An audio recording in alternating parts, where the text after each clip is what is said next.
Hi, ladies and gentlemen. How are you doing? Let me fire up my Twitch here real quick, and we'll get started. That way I can see the chat.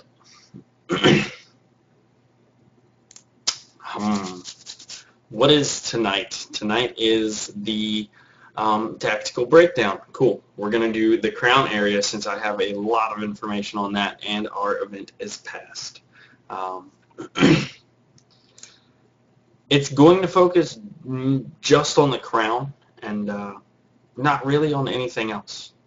I'm going to go over more of how we went about capturing the crown. If it had been occupied, we happened to get lucky and we didn't have to do all this extra stuff to get the crown.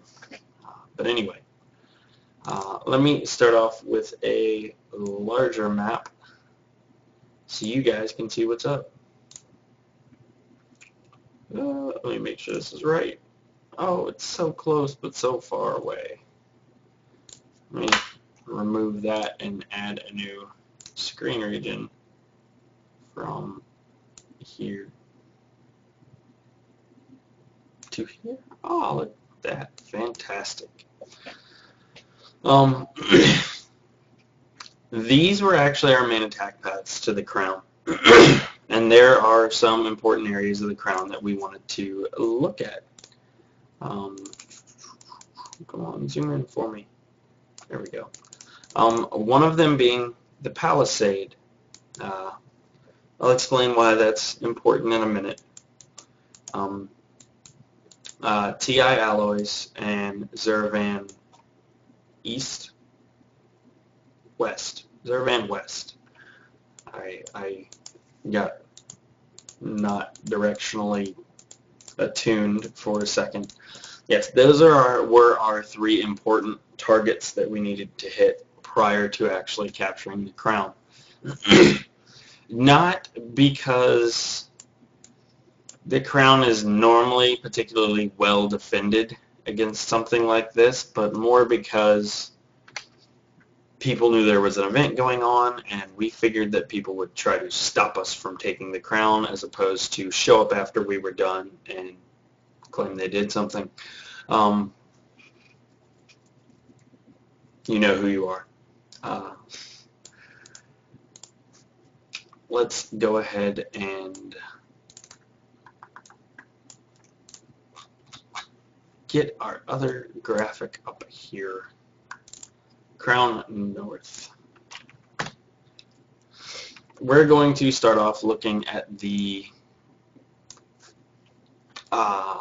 look at the overall structure of everything. We sent out infiltrators, or would have sent out infiltrators, 1 to 2 per position at J908. You can see it on here better. J908 impact site, because that was a main spot for re-pulling any armor that was destroyed along these attack paths. The Crown and Crossroads Watchtower. These three are important. This one mainly so that when the attack of J908 happened, there were no flak turrets or anti-vehicular turrets to stop anybody from getting in there and doing their thing, capturing it. The crown also, because of the narrow... Oops. Uh-oh. What did I do? There we go. Because of the... Oh, it's the other map. There we go. Because of this narrow attack path that everybody has to funnel into, this turret right here is amazing for just hammering down on people on this road and really racking up kills and stopping any major invasion. So we wanted those hacked so they couldn't be used against us, and the infiltrators would have just sat by and waited until they got the word to go ahead and flip those over so that nobody could use them against us. The Crossroads Watchtower isn't as important, but it does have flak towers. It does have flak cannons and towers that can shoot over to the crown. They're not that accurate or that big of a deal because of this mountain, really.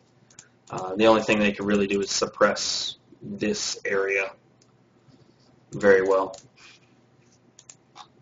Let's go back to the other map and start following the green path. The green attack path was for prowlers with deploy 2 sky guards minimum and Sunday with ammo. 1 minimum, preferably 2 or even 3. Anyway, they would move to crater firing range covering red. Then they would move off to Briggs, East Canyon checkpoints, and the Palisade. Their main goal and their entire mission was capture those points and then move right here on this cliff. They could have also used this one. This one's the better one though because it protects you a little bit from the Zeravan stuff. And you can have sky guards over here defending you from air. But their entire job was to move up, deploy, and shell the crown. Shell this area on the crown to suppress while red was moving through here so that they could shell the crown and kill off the infantry trying to shoot rockets down and kill red convoy. That's something that prowlers can do that the other tanks can't do as effectively because of the way prowlers work. They can do that much more efficiently because they have 2 rounds and that faster firing speed. So they can be used more as artillery than straight up battle tanks, which is kind of strange because no other faction gets that, so it's not really a thing many people think about, and yeah, it makes our battle tanks weaker in head-to-head combat because our miss rate is higher because of the recoil from that second shot and having to line up another shot perfectly. Especially with the new side armors and front armor and everything like that. It makes it a pain in the butt. Anyway, that's the wrong graphic. Let's go back to the north. Red. Red is made up of full Sundays with AMS, 2 sky guards, 4 prowler escorts. As many Sundays as we can fill up. And they're really our infantry ground fighting force, which is why they have some prowlers as escort and sky guard as escort. Some sky guards as escort, so they don't get just bombed and or rushed by tanks. They can take them out with the prowlers and the heavies. They move to crater firing range with green, and then they move down to J908 with yellow, move to Galaxy Solar, and then move around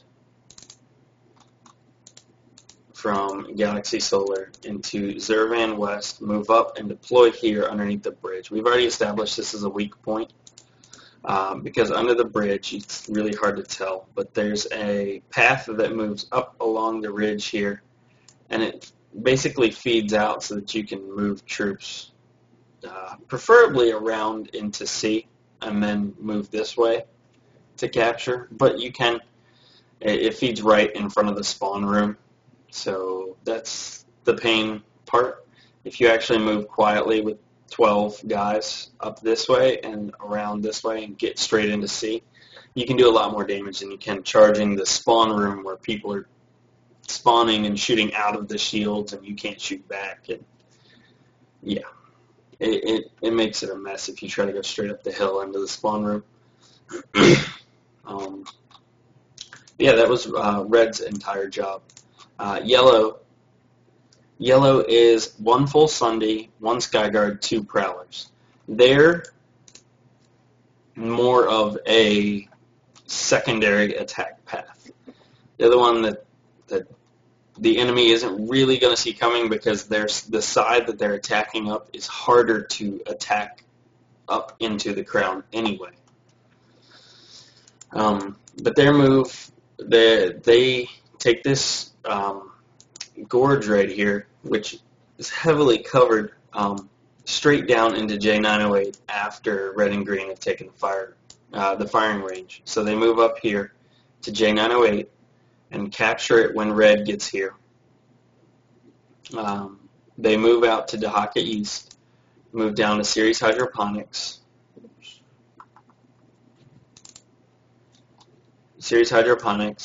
up to TI Alloys. This hill right here is a terrible place to try to attack up to TI Alloys because there's always people scattered along these hills and it's really hard to get up. But anyway, Series Hydroponics to TI Alloys across the bridge and join the fight here. Try to get up this way, I suppose. Most of the time when we do it, we move down to here and get up there. But we needed people spread out in case it was a large outfit like the Devil Dogs or I believe Azure Twilight is on our server, I believe. But yeah, that was the plan for them. Now, there's one squad left, and it's a black squad. And their attack path is actually straight onto the crown. They were made up of 3 galaxies and 3 plus liberators, as many liberators as we could fill up. Their entire job, pretty cool job, was to move straight south when all the other points got captured. When Zervan West flipped and TI Alloys flipped, their job was to come in, liberators first, spread out, and bomb the areas clear so that the 3 galaxies could all drop simultaneously on all 3 points. And while they were doing that, there would be people coming up the hill, so it would have been a nice 2-pronged, 3-pronged, 1, 2, 3-pronged attack. Of course, when that started going down, green would then unsiege, move back across the bridge, and join the fight right here, because shelling semi-randomly into this while you have friendlies there is probably a bad idea. And yeah, that was how we were going to capture the crown.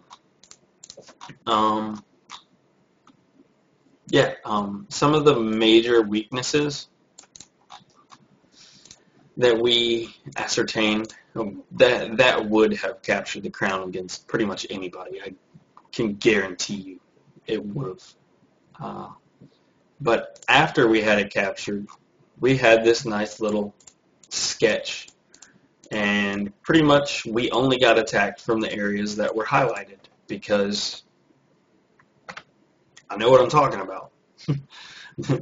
We spent 2 weeks here figuring out the best places to attack and defend from. That's why it seemed like there was no unity or command or anything like that. But really, all the comms traffic was happening when I wasn't even in the channel with Perza. So anybody watching her stream, yeah, you didn't hear much. Anybody watching my stream, you heard me switching channels, talking to Titus, which is Imperial Gods, and it wasn't Blois, it was I Can Fly from Hell From Above. And we were sending comms traffic back and forth. But for the most part, we had everything locked down. There was no real need for any extraneous communication. It was just, hey, there's a Sunderer southwest. And my guys would go switch to heavies and go start progressing down the hill to get to the Sunderers.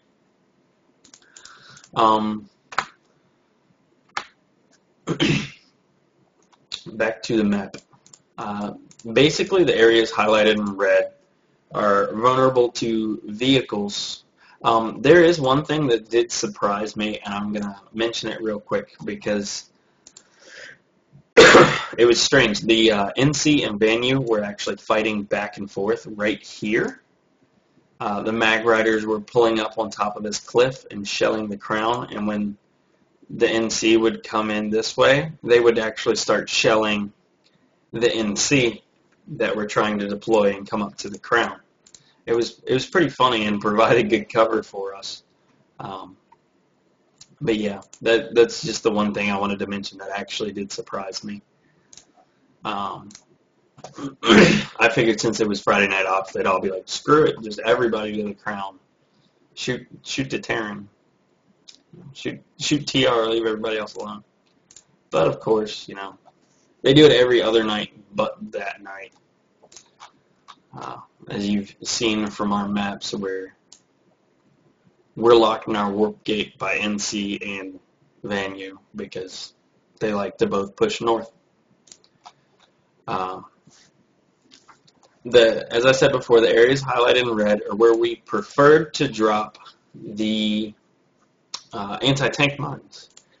We tried to layer anti-tank mines all through this area, and these areas here. Which, I mean, not as many people had them as we had hoped, but we still knew where they were going to attack from. The yellow were the attack paths for infantry, and we tried to put as many claymores down there as possible, and we succeeded in doing so, putting claymores and heavy fire down in these areas.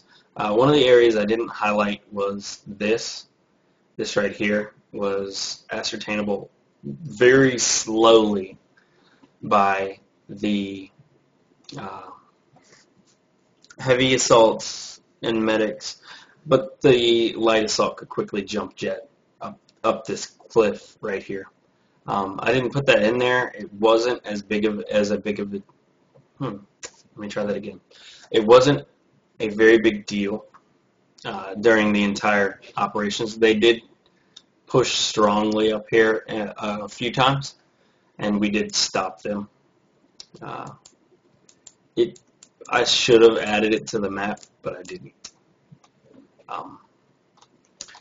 This green area right here, since they allowed galaxies to be spawn points again, every time that we've captured the crown when we were just playing around, we've dropped the galaxy over here. Or when the NC has capped it from us when they were just playing around, they've dropped a galaxy right over here, butted it right up against this building, and just flooded guys through the entire base with that one galaxy. So we had sky guards over here watching out for that trickery and nonsense. They weren't always up. We actually recalled some guys to try to entice more outfits to attack us to make the show better, but they didn't. So, yeah, that's pretty much our battle plans for the crown and how that all went down. The crown itself is a incredibly impenetrable, just magnificent fortress. It's really good, guys. It's really good.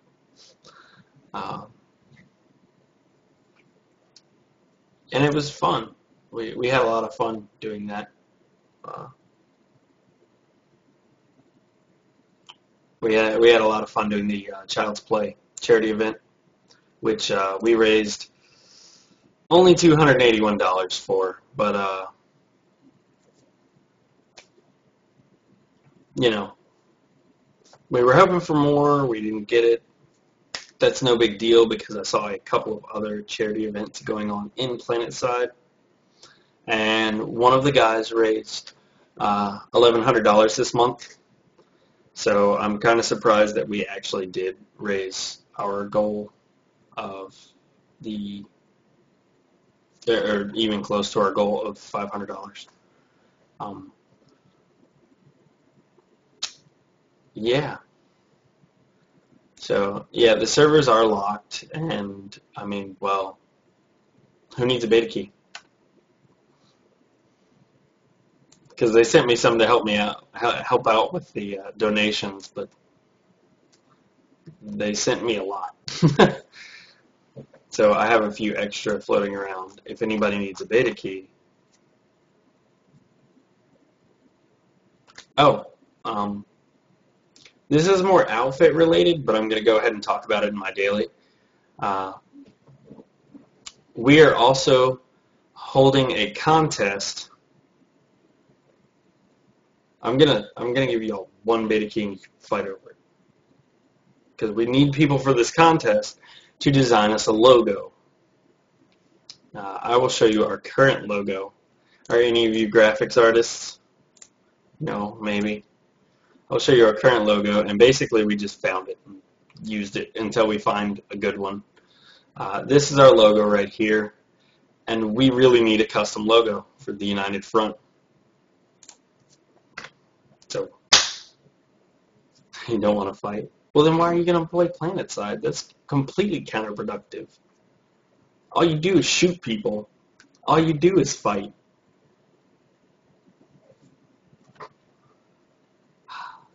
Give me a second, guys. Let me.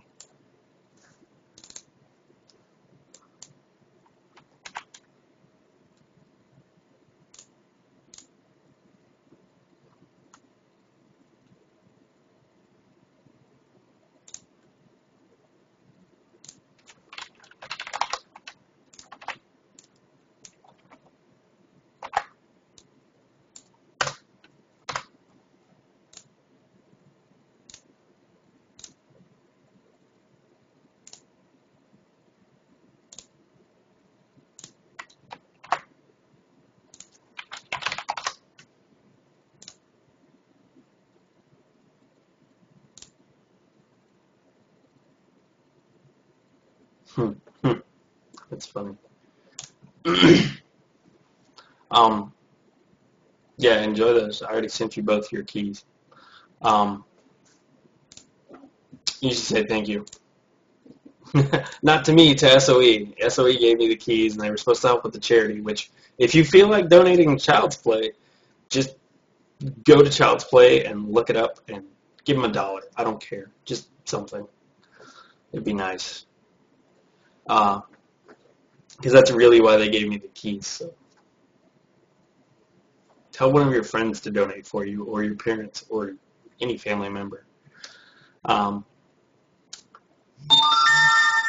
Shut up, phone. Anyway, that's all I have for tonight, guys.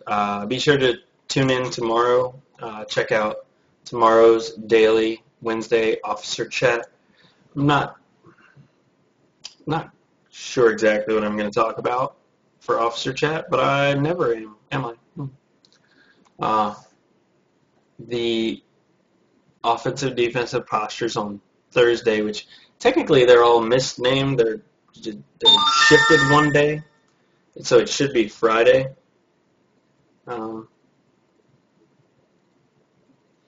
And ignore it. Yeah, so they're all, Tuesday is actually, Thursday, Wednesdays. I mean, Tuesday's Wednesday, Wednesday's Thursday, Thursday's Friday. Friday's Saturday for me, technically. But yeah, you guys like, subscribe, follow, do all that fun stuff, and I'm out. See you guys later.